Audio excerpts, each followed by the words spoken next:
Hello नमस्कार दोस्तों, मैं हूं किशन लाल और आप देख रहे हैं RJ Kishan education YouTube channel. जल्दी से सभी विद्यार्थी लाइव आ जाइएगा। जैसा कि आप सबको मालूम है, RJ Kishan education YouTube channel पर रेगुलर शाम 8:30 बजे इंडियन आर्मी की तैयारी करने वाले युवाओं के लिए लाइव क्लासेस प्रोवाइड की जाती है। आज हम बात करने वाले हैं इंडियन आर्मी के जीके का पूरे 15 प्रश्नों का मॉक टेस्ट होने वाला है। इस टेस्ट में आप सभी विद्यार्थियों को 13+ का टारगेट लेकर चलना है और अंत में आप सभी विद्यार्थियों को कमेंट करके भी बताना, ताकि हर एक विद्यार्थी को अपने कंपटीशन का पता चल पाए आपकी तैयारी कैसी है। जो कि एक टेस्ट 15 क्वेश्चनों का बना गया, पूर्णतः नए पैटर्न नवीनतम पाठ्यक्रम पर आधारित होगा, जो कि इंडियन आर्मी की 2021 की तैयारी कर रहे हैं। चलिए दोस्तों, बिना देरी किए सेशन की तरफ बढ़ते। इससे पहले मैं सभी विद्यार्थियों को बता दूं, जिन्होंने भी हमारी ई बुक्स अवेलेबल है ऑनलाइन स्टोर पर, आपको पता है टॉपिक वाइज भी है, प्रैक्टिस सेट भी है और भी काफी सारे। तो जो भी विद्यार्थी जिन्होंने भी हमारी ई बुक डाउनलोड नहीं कर रखी है, लिंक आपको डिस्क्रिप्शन में दे रखा है, वहां से डाउनलोड कर सकते हैं, या स्क्रीन पर जो व्हाट्सएप नंबर आपको दिखाई दे रहे हैं वहां से आप हमें मैसेज कर सकते हैं। जो ई बुक आपको चाहिए टॉपिक वाइज या फिर प्रैक्टिस सेट, 2 ई बुक हमारी महत्वपूर्ण अवेलेबल है, जो कि आपको पता है बहुत ही शानदार तरीके से विद्यार्थी ले रहे हैं और स्टडी करके हमें मैसेज भी कर रहे हैं, सर आपकी ई बुक बहुत ही शानदार लग रही है। चलिए दोस्तों, बिना देरी के टेस्ट की तरफ बढ़ती है। साथ साथ सभी विद्यार्थी लाइव चैट में जवाब देते रहना, ताकि आपको हर एक विद्यार्थी के साथ अपना कंपटीशन पता चले। क्वेश्चन नंबर 1, जैसा कि आपकी स्क्रीन के सामने आ चुका, क्या है? कैबिनेट मिशन भारत कब आया था? कैबिनेट मिशन की बात कर लेते हैं तो ब्रिटिश संसद द्वारा एक, आपको पता होगा, प्रतिनिधिमंडल था जो भारत आया था। मार्च हम बात कर लेते हैं 1946 में। आपको पता होगा कब आया था ये भारत?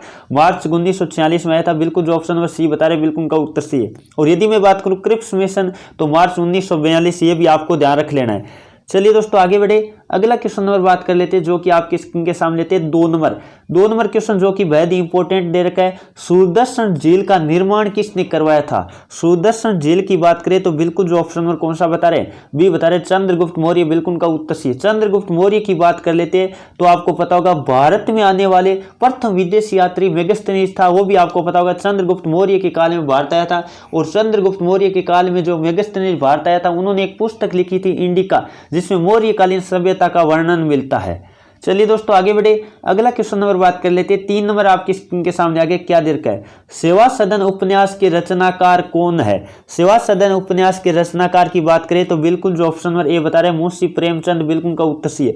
अब बात कर लेते हैं सेवा सदन उपन्यास के बारे में, तो यह प्रथम आपको पता है पहले उर्दू भाषा में लिखा गया था, फिर इसका हिंदी अनुवाद आपको पता है सेवा सदन हिंदी में रूपांतरित किया गया था, और बाजार हुसन के नाम से यह उर्दू में लिखा गया था, यह भी आप सबको पता होगा, जो कि हिंदी रूपांतरण भी स्वयं मुंशी प्रेमचंद जी ने भी किया था।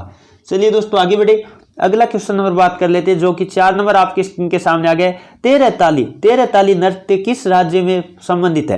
तेरह ताली नृत्य हो गया, घूमर हो गया, ये सब आपको पता होगा राजस्थान से संबंध रखते हैं। नृत्य की बात करें, बिल्कुल जो ऑप्शन नंबर डी बता रहे हैं, बिल्कुल का उत्तर से। लावणी नृत्य की बात करें तो आपको पता होगा महाराष्ट्र से संबंधित है। और यदि मैं बात करूं कथकली की बात कर लेते, केरल से है। और यदि मैं बात करूं कुचिपुड़ी, तो आंध्र प्रदेश से संबंधित है। ये सारे नृत्य इंपॉर्टेंट है, कई बार पेपरों में पूछे गए। चलिए दोस्तों अगला क्वेश्चन नंबर बात कर लेते हैं। 5 नंबर आपकी स्क्रीन के सामने आ गया, बहुत ही शानदार क्वेश्चन दे रखा है। कौन सा मुगल शासक वीणा वादक था? अब कई सारे विद्यार्थी वीणा वादक देखते ही वो क्या कर देते हैं, समुद्रगुप्त कर देते हैं, जो कि इनका उत्तर क्या हो जाता है, गलत हो जाता है। यदि मैं बात करूं, आपको कहा है कौन सा मुगल शासक की बात करे, न कि गुप्त वंश के राजा की बात करे। गुप्त वंश के राजा की बात करें तब आपको समुद्रगुप्त करना था, वीणा वादक की बात करें। आपको यहां बात लिखी है कि मुगल शासक की बात करें, तो बिल्कुल जो ऑप्शन नंबर बी बता रहे औरंगजेब, बिल्कुल का उत्तर सही है। चलिए दोस्तों आगे बढ़े। अगला क्वेश्चन नंबर बात कर लेते हैं। 6 नंबर आपकी स्क्रीन के सामने आगे क्या दे रखा है? संपत्ति के अधिकार को कानूनी अधिकार कब बनाया गया था? जल्दी से सभी स्टूडेंट लाइव चैट में जवाब देने की कोशिश करेगा।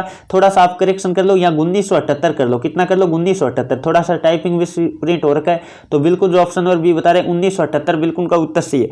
अब बात कर लेते हैं ये कौन सा संविधान संशोधन था, ये भी आपको ध्यान रखना है। 44वें संविधान संशोधन। 44वें संविधान संशोधन कब हुआ था? कई बार तो पेपर में ऐसे आ जाता है, तो 1978 में हुआ था, जिसमें आपको पता है संपत्ति के अधिकार को कानूनी अधिकार बना दिया गया था। पहले मूल अधिकार की बात कर लेते हैं, 7 थे, और वर्तमान में कितने? वर्तमान में आपको पता है 6 ही बचे, क्योंकि संपत्ति का अधिकार कानूनी अधिकार बना दिया गया है। चलिए दोस्तों आगे बढ़े। अगला क्वेश्चन नंबर बात कर लेते हैं 7 नंबर आपकी स्क्रीन के सामने आ गया। अलमती बांध किस नदी पर बना है? अलमती बांध की बात कर लेते हैं, या अलमट्टी भी लिखा आ सकता है कई बार। तो ये बांध की बात करें तो आप सबको पता होगा, बिल्कुल जो ऑप्शन नंबर बी बता रहे कृष्णा नदी। कृष्णा नदी की बात कर लेते हैं, कर्नाटक में। कृष्णा नदी में कहाँ पे बना है? कर्नाटक में बना है, ये भी आपको ध्यान रख लेना है।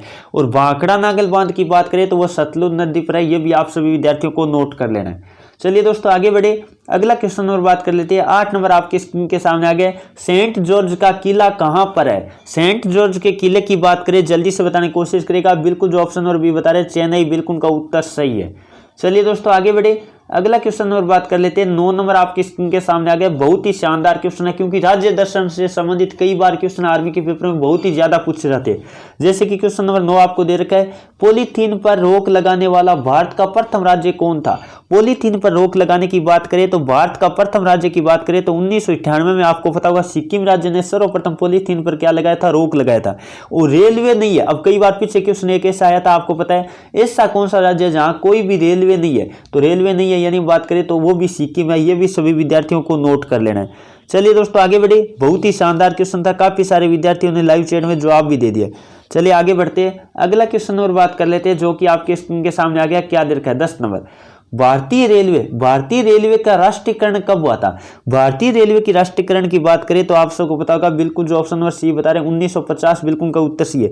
और आरबीआई का राष्ट्रीयकरण 1949 को हुआ था, आप सबको पता होगा 1 जनवरी 1949। और आरबीआई की स्थापना आपको पता होगा 1 अप्रैल 1935 को हुई थी। और बैंकों का राष्ट्रीयकरण, सर्वाधिक बैंकों का राष्ट्रीयकरण 1969 में आपको पता है 14 बैंकों का बड़े स्तर पर राष्ट्रीयकरण हुआ था। ये भी सभी विद्यार्थियों को ध्यान रखना है। अब कई बार क्वेश्चन आ जाता है प्रथम रेलगाड़ी कब चली थी? तो आपको ध्यान रखना है 16 अप्रैल। कब चली थी? 16 अप्रैल 1853 को चली थी। कई बार क्वेश्चन एग्जाम में आ चुका है और ये भी सभी विद्यार्थियों को नोट कर लेना है। और मुंबई से थाने के मध्य चली थी, जिसकी दूरी बात कर लेते हैं लगभग 34 किलोमीटर थी। ये दूरी भी कई बार पेपर में आ चुका है, तो सभी विद्यार्थी नोट कर लीजिएगा। और यदि बात करूं यहां से बहुत सारे क्वेश्चन मैंने आपको बताया, सारे क्वेश्चन इंपॉर्टेंट है, सभी विद्यार्थी नोट कर लीजिए। और विश्व की पहली ट्रेन की बात कर लेते हैं तो वो आपको पता होगा 1825 में लिवरपूल से कहा? मैनचेस्टर यानी इंग्लैंड में चली थी। ये भी सभी विद्यार्थी नोट कर लीजिएगा। चलिए दोस्तों आगे बढ़े, अगला क्वेश्चन नंबर बात कर लेते हैं। 11 नंबर आपकी स्क्रीन के सामने आ गया। जर्मनी का एकीकरण किसने करवाया था? जर्मनी के एकीकरण की बात करें तो बिल्कुल जो ऑप्शन नंबर डी बता रहे बिस्मार्क, बिल्कुल का उत्तर सी है। भारत का बिस्मार्क या भारत का लौह पुरुष सरदार वल्लभ भाई पटेल को कहा जाता है। ये भी सभी विद्यार्थियों को नोट कर लेना है। और रूसी क्रांति का जनक किसे कहा जाता है? पीछे एग्जाम में आया था, तो लेनिन को रूसी क्रांति का जनक कहा जाता है। ये भी सभी विद्यार्थियों को नोट कर लेना है। चलिए दोस्तों अगला क्वेश्चन नंबर बात कर लेते हैं। 12 नंबर आपकी स्क्रीन के सामने आ गया। बांग्लादेश अपना स्वतंत्रता दिवस कब मनाया जाता है? तो बांग्लादेश आपको पता होगा 26 मार्च 1971 को स्वतंत्र हुआ था। इसी दिन को आपको पता है बांग्लादेश क्या मनाता है? स्वतंत्र दिवस मनाया जाता है। और भारत बात करें तो 15 अगस्त को मनाया जाता है। और पाकिस्तान की बात करें तो 14 अगस्त को मनाता है। चलिए दोस्तों आगे बढ़े, अगला क्वेश्चन नंबर बात कर लेते हैं। 13 नंबर आपके स्क्रीन के सामने आ गया। मूल्य नियंत्रक प्रणाली किसने चलाई थी? मूल्य नियंत्रक प्रणाली की बात करें तो बिल्कुल जो ऑप्शन नंबर डी बता रहे अलाउद्दीन खिलजी, बिल्कुल का उत्तर सही है। चलिए दोस्तों और बात कर लेते हैं इल्तुतमिश की बात करें तो आपको पता होगा इक्ता प्रणाली की शुरुआत किसने की थी? आपको पता होगा इल्तुतमिश ने की थी। चलिए दोस्तों अगला क्वेश्चन नंबर बात कर लेते हैं, जो कि आपकी स्क्रीन के सामने लेते हैं। जल्दी से सभी विद्यार्थी क्वेश्चन नंबर 14 का जवाब देने की कोशिश करेगा। सांची के स्तूप का निर्माण किसने करवाया था? सांची के स्तूप की बात करें तो बिल्कुल जो ऑप्शन नंबर बी बता रहे अशोक, बिल्कुल का उत्तर सही है। चलिए दोस्तों आगे बढ़े, अगला क्वेश्चन नंबर बात कर लेते हैं। 15 नंबर आपकी स्क्रीन के सामने आ गया। ऋग्वेद में कुल कितने मंडल है? ऋग्वेद में मंडल की बात करें तो बिल्कुल जो ऑप्शन नंबर ए बता रहे 10, बिल्कुल का उत्तर सही है। ये थी दोस्तों आज की क्लास। जल्दी से सभी विद्यार्थी कमेंट करके बताइएगा इस क्लास में यदि सभी विद्यार्थियों के जिनके भी 13+ राइट हुए उनकी तैयारी बहुत ही शानदार है। और तैयारी को ज्यादा बेटर करने के लिए हमारे साथ रेगुलर क्लास लीजिएगा। और हमारी जो टॉपिक वाइज ई बुक है जिसमें आपको जीके, जीएस और मैथमेटिक्स सब कुछ टॉपिक वाइज मिलता है। थ्योरी की जो बुक है वो लेना चाहते हैं तो उसका लिंक डिस्क्रिप्शन दे रखा है, या प्रैक्टिस सेट लेना चाहते हैं तो उनका भी लिंक डिस्क्रिप्शन दे रखा है। हमारी ऑनलाइन स्टोर पे काफी सारी ई बुक्स अवेलेबल है, जो आपको पसंद आती है वो बुक ले सकते हैं उसका डिस्क्रिप्शन पढ़कर।